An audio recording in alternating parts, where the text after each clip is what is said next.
C'est-à-dire les choses اللي جبتوا لي اللي دخلوا لي الشك في au début qui vers une année, il a commencé à faire le regard. C'était impossible de fixer le regard. Même sa mère, il était carrément ailleurs. De force, c'était impossible. À 3 ans, j'ai consulté un pédiatre et il m'a orienté vers un centre psychopédagogique. La psychologue, l'orthophoniste, c'était tout un groupe, une équipe pluridisciplinaire qui a l'entretien. C'est-à-dire qu'ils n'ont pas posé de diagnostic. Tout ce qu'il m'avait dit, qu'il est inscrit sur la liste d'attente, il faut patienter madame jusqu'à 6 ou 7 ans.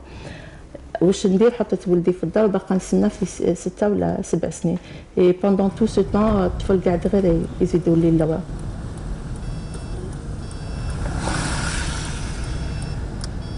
et c'était à 7 ans, une passionnée de la pédopsychiatrie de Constantine. Et là, ils m'ont confirmé l'autisme.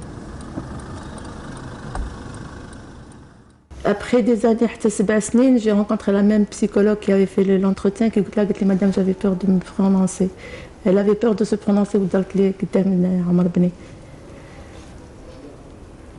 C'est l'un des moments des plus durs parce que, surtout que, on était conscient qu'il y avait un problème, c'est-à-dire on avait peut-être les moyens de le prendre en charge à temps.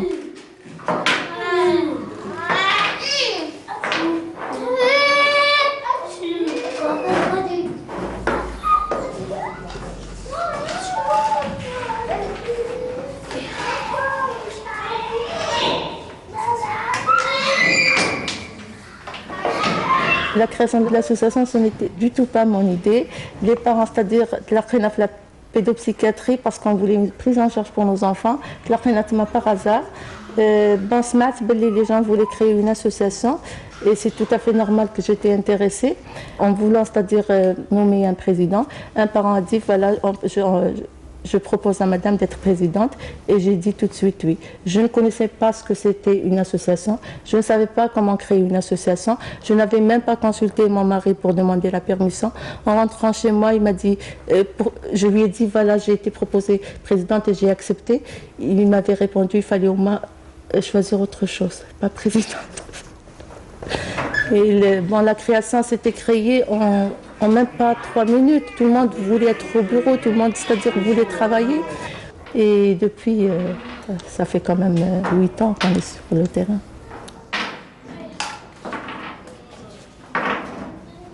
Les autres problèmes qui nous ont vraiment marqués, et je parle, c'est-à-dire pas uniquement pour moi, c'est-à-dire c'est toutes les mamans qui ont souffert de la même manière, c'est la prise en charge c'est-à-dire j'avais vraiment souffert pour trouver une prise en charge.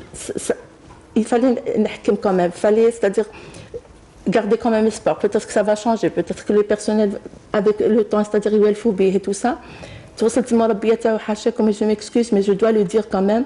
قالت لي مدام ولدك انا حاشاكم انني تقيت وبنك شربوا. Et c'est vrai qu'il était capable de le faire. شرب طفل يشرب لاسيد والاسبريت على بالي يديرها. مي مالكي صا ما حبستوش. قلت لها كيفاه ندير له مدام؟ نحبسو. قالت لي انا جي با لو بوفوار دو ديسيزيون ستا فو ديسيدي فزت لا مامون انت تعرفي مصلحه ولدك. ما عرفتش انا مصلحه بدي كملت ندي فيه. كملت ندي فيه. Parce que je n'avais pas une autre solution. La deuxième fois, وجهه مخبش هكذا قالوا لي الطفل الصغير ضربوا، الطفل الصغير ما بش حتهضري، خبشوه. Et ben la troisième fois, et c'était vraiment le pire, où لقيت ولدي بحاجه بوينتو داروا له هكذا un cercle et une croix au milieu. قعدت له 2 ans باش راحت. Mais j'étais dans un état tellement de déprime اللي ما حكيت مع لو ديريكتور اللي رحت شكيت بهم ايور. واش هضرت لها قلت لها مدام واش بيه وجه لقمان؟ قالت لي مدام جو في فو دير اون شوز. قالت لي اليوم او خدو غدوه تروح عينو انا جو سخي سانكسيوني من تما تجيبي عين ولدك. هذاك النهار جبت بني ديتو رحت روحت.